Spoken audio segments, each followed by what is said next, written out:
Lebih beruntung orang yang percaya kepada akhirat daripada yang tidak.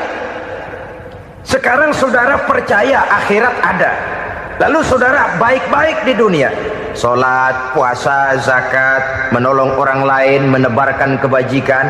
Saudara mati, andai kata akhirat tidak ada, toh dalam hidup saudara sudah berbuat baik, paling tidak nama saudara akan dikenang sebagai orang baik. Sebaliknya, saudara percaya, kata saya, bahwa akhirat tidak ada, lalu hidup semau-maunya, tenggelam dalam maksiat dan munkarat, menentang Allah, tidak mau ruku dan sujud. Lalu saudara mati, kemudian akhirat ada, ayo mau apa? Bekal tidak punya. Jadi secara moral lebih beruntung orang yang percaya kepada adanya akhirat daripada yang tidak percaya. Dan itu alam gaib yang tidak bisa dibuktikan secara eksat. Jangankan untuk membuktikan seperti itu, dalam kehidupan sehari-hari saja yang kita rasakan tidak selalu berbentuk toh. Angin, bagaimana sih bentuknya angin? Kita tidak tahu. Merah, buktinya kalau dikerok merah. Yang merah itu kulit, yang kulit kita bukan anginnya. Sakit, rasa sakit itu ada, tapi bagaimana bentuk sakit kita nggak pernah tahu. Kalau kita makan cabai pedas, bagaimana bentuk pedas itu tidak ada, tapi rasa ada. Bentuk pedas hijau, cabainya bukan pedasnya. Tidak semua yang kita rasakan bisa kita gambarkan dalam bentuk yang konkret. Oleh karena itu, sekali lagi bahwa kepercayaan kepada alam yang gaib mampu memberikan satu sugesti yang menata kehidupan seseorang lebih lurus, lebih terarah, dan lebih terkendali. Maka wajar kalau kepercayaan kepada yang gaib mengantarkan seseorang untuk meraih kemenangan. Kenapa? Dia percaya kepada yang gaib, bahwa akhirat ada, bahwa alam kubur ada, bahwa pertanggungan jawab itu ada. Maka dia lalu tidak hidup saenae udele dewe, gitu loh. Tidak hidup menurut seleranya sendiri, terarah, teratur. Ini cirinya yang pertama. Orang bertakwa yang akan meraih kemenangan, mereka beriman, mereka percaya kepada yang gaib. Bahkan hal-hal konkret saja selalu berangkat dari yang gaib.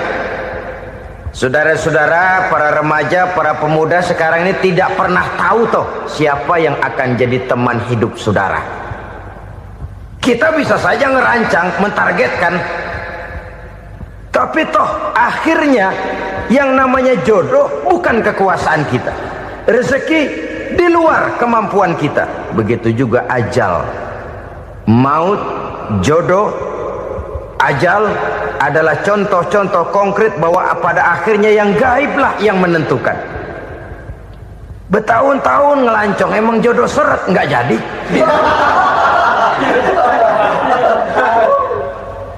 Begitu kenal baru setengah malam nginep ditangkap hansip kan. Hal-hal semacam itu kadang-kadang kita berpikir suuzon, gilet, perempuannya cakep banget, lakinya rebek amat. Memang begitulah jodohnya. Memang begitulah jodohnya. Saudara hadirin ma'asyiral muslimin yang saya hormati, jadi hal-hal yang konkret saja kita yakini sepenuhnya ditentukan oleh satu superpower yang gaib itu tadi. Dari sanalah segala ketentuan itu berangkat dan kesanalah segalanya akan kembali. Maka kepercayaan kepada yang gaib meluruskan gerak hidup seseorang dan itu akan mengantarkan dia kepada meraih kemenangan. Satu. Yang kedua, wa yuqimuna shalah. Orang bertakwa yang akan meraih kemenangan itu adalah orang-orang yang mendirikan sholat. Kenapa sholat mengantarkan orang untuk meraih kemenangan? Yang jelas, inna sholata tanha anil fahsya'i wal munkar. Sholat mampu mencegah manusia dari perbuatan keji dan munkar. Banyak filsafat hidup yang terkandung di dalam sholat ini. Sejak kita wudhu sampai kita menghadap ke arah kiblat, sampai kita melakukan gerak-gerak solat, bacaan-bacaan yang ada di dalam solat, lalu sampai kepada mengucapkan salam. Banyak filsafat hidup yang terkandung di dalam solat. Umpamanya saja, setelah takbiratul ihram, mulai kita dengan solat dalam posisi berdiri. Diajarkan dalam kitab-kitab fikih agar kita melihat ke arah tempat sujud. Ini kan filsafat kehidupan. Kalau kamu solat dalam posisi berdiri, lihat tempat sujud. Jangan solat mata jelalatan, sebab nanti bisa mengurangi kekhusyuan. Jadi wajar kalau yang dikatakan bahwa yang paling afdol adalah shaf yang di depan. Kenapa? Secara harfiah pengertiannya akan lebih mengundang kekhusyuan. Kenapa? Kalau kita di shaf paling depan di masjid umpamanya paling banter kita lihat tembok. Tapi kalau kita shaf di tengah atau di belakang, orang-orang di depan kita pun akan kelihatan. Yang bajunya loreng, yang bajunya genggang, yang bajunya macam-macam. Kita lihat, kadang-kadang kita pikirin, ada yang bajunya bolong. Kita sholat tapi dalam hati, nih orang bajunya robek yang nggak tahu apa.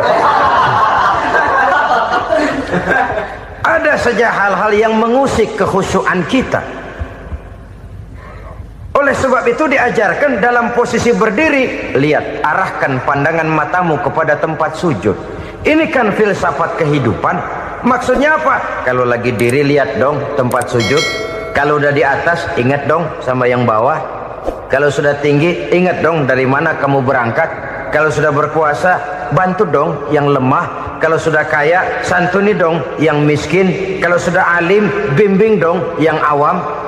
Ini filsafat kehidupan. Dalam posisi berdiri, kau lihat tempat sujud.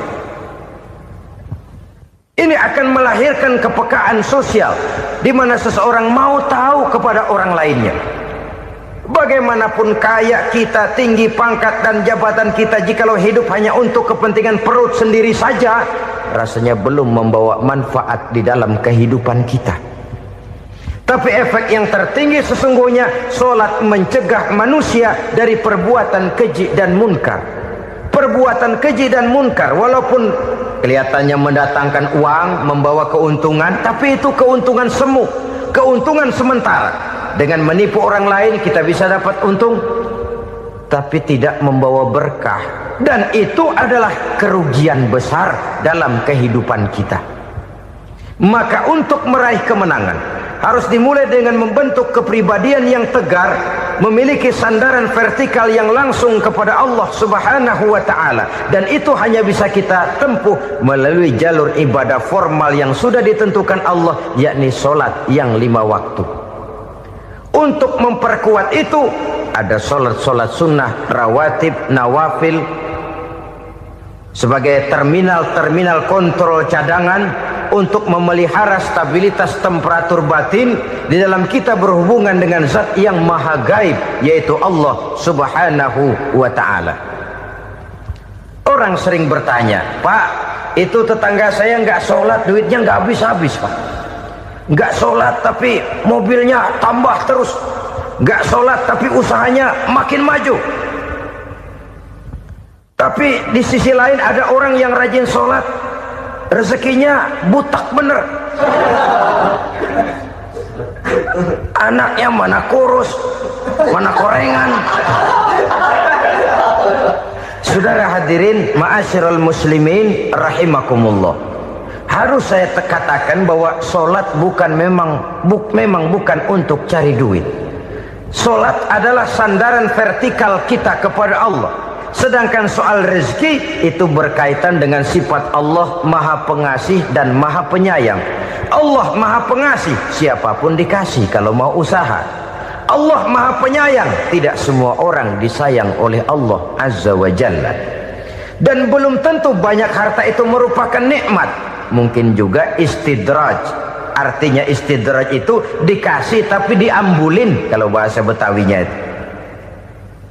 Dikasih tapi diambulin, itu bukan merupakan nikmat sesungguhnya, lebih merupakan azab dari Allah Subhanahu wa ta'ala. Mempunyai sistem solat, dan kita umat Islam telah dituntun oleh Allah Subhanahu wa ta'ala yang wajibnya 5 kali dalam sehari semalam mendirikan sholat, dan itu tentu berada dalam jangkauan kemampuan manusia. Pada awalnya barangkali kita memang merasa sholat itu satu kewajiban, tapi semakin kita hayati makna, manfaat, dan filsafat yang terkandung di dalam ajaran sholat, semakin sampai kita kepada keyakinan bahwa sholat adalah keperluan kita.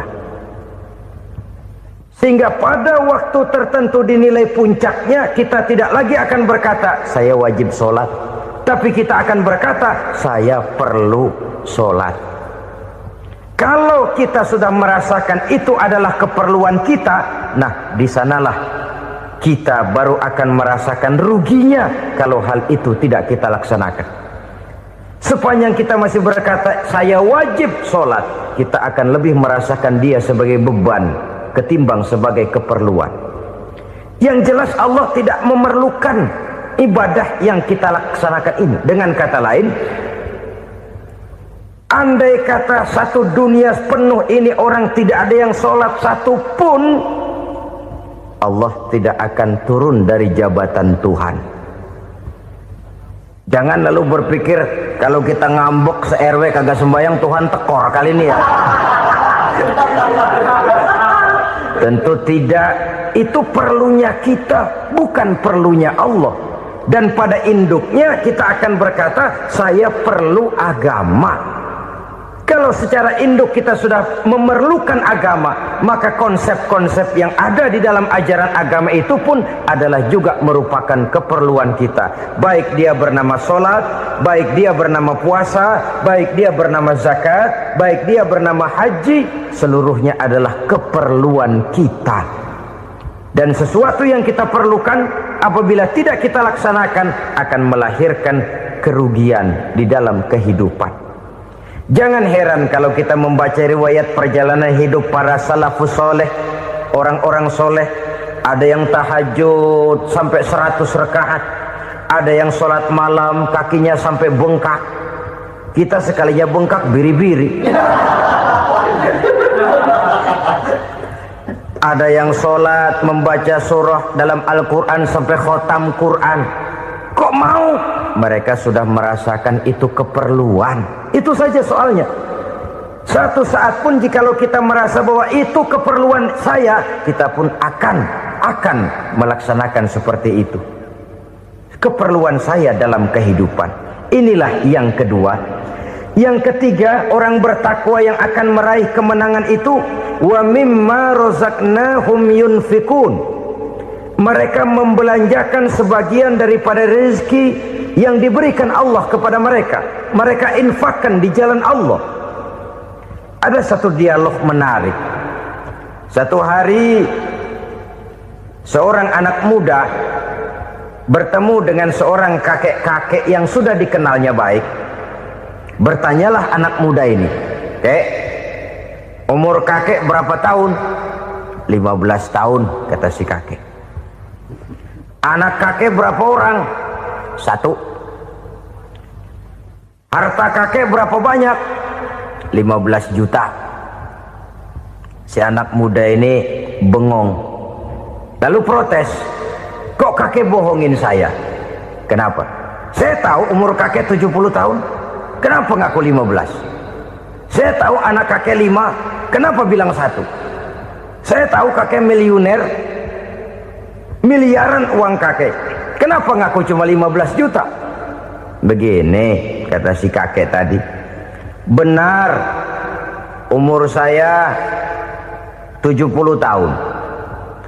Tapi dari umur yang 70 tahun itu baru 15 tahun terakhir ini saya merasakan ibadah kepada Allah. Meninggalkan maksiat, jauh dari segala macam munkarat. Maka yang 15 tahun inilah yang benar-benar saya rasakan sebagai umur saya. Benar anak saya 5, tapi yang 4 susah diatur. Cuman 1 rasanya nih yang bakal jadi si buah hati belahan jantung pelanjut cerita penerus sejarah. Cuma 1 ini yang saya harapkan, yang akan jadi anak soleh, yang akan membuat saya menerima pensiunan pahala. Kalau yang 4 apek dah, nggak ada harapan. Yang satu nyekek botol melulu. Oh begitu. Iya. Lalu kenapa kakek bilang harta kakek cuma 15 juta padahal saya tahu kakek uangnya miliaran, depositonya banyak? Ya karena 15 juta itulah yang saya ingat yang pernah saya belanjakan di jalan Allah. Saya merasa itulah harta saya yang sebenarnya. Yang miliaran yang saya simpan di bank kelak kalau satu saat saya mati akan jadi rebutan di antara anak-anak saya. Iya kalau anak saya soleh kayak yang satu ini. Kalau yang 4 tadi udah tulen dia bakal berantem dah berebut tuh. Jadi 15 juta yang saya belanjakan di jalan Allah inilah yang saya merasakan benar-benar harta saya yang sesungguhnya. Dialog ini patut menjadi bahan renungan kita bersama. Diberikan kita umur 40, 50, 60, 70, 80. Berapa tahun dari umur yang diberikan itu yang jalan mulus, yang kita gunakan untuk melaksanakan ibadah? Banyak harta kita simpan di bank, di lemari, di dompet, di tas. Tapi berapa yang sudah kita depositokan di jalan Allah yang akan menemani kita di hari kita kembali nanti? Maka orang bertakwa yang akan meraih kemenangan, wa mimma razaqnahum yunfikun, mereka membelanjakan sebagian dari rezeki yang diberikan Allah di jalan Allah subhanahu wa ta'ala. Ma'asyiral muslimin rahimakumullah, zahirnya memang kita memberikan kepada orang lain, tapi hakikatnya kita menyimpan untuk diri kita sendiri.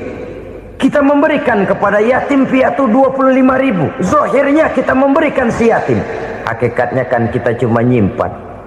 Saya berikan, titip kepadamu, ini untuk saya di akhirat. Kau boleh belikan baju, kau boleh belikan untukmu makan, kau boleh bayarkan sekolahmu. Ini untuk saya. Hakikatnya kita nyumbang masjid 1 juta, zahirnya kita berikan kepada panitia masjid, tapi hakikatnya kan cuma titip 1 juta ya untuk saya di alam kubur nanti. Silahkan kau boleh belikan semen, ini uang, belikan besi, belikan pasir. Saya cuma sekedar titip untuk kepentingan saya. Hakikatnya kita cuma sekedar menitip. Sebagaimanapun pada hakikatnya, apapun yang kita miliki dalam kehidupan kan cuma sekedar hak guna pakai, bukan hak milik mutlak. Harta kita, rumah kita, kendaraan kita, kebun kita, pabrik kita, hak guna pakai saja. Hak milik mutlak cuma untuk Allah subhanahu wa ta'ala. Saudara-saudara kaum muslimin rahimakumullah, ini yang ketiga. Kemudian yang keempat, orang-orang bertakwa yang akan meraih kemenangan, allazina yu'minuna bima unzila ilaika, mereka yang beriman, mereka yang percaya kepada apa yang telah diturunkan kepadamu Muhammad, ay Al-Quran, yakni Al-Quranul Karim.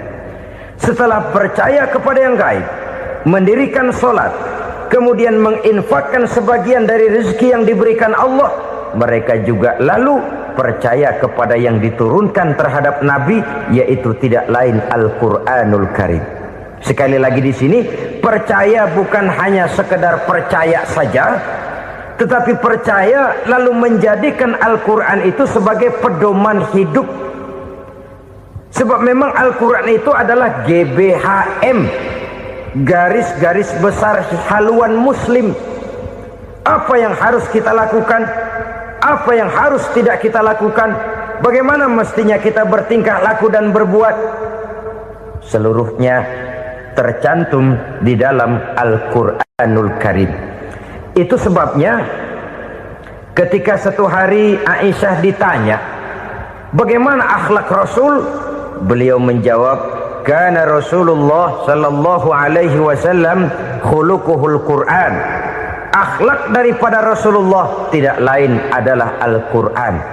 Jawaban simpel ini memberikan gambaran bahwa keseluruhan daripada konsepsi Quran sudah diterjemahkan dalam kehidupan Rasulullah Sallallahu Alaihi Wasallam.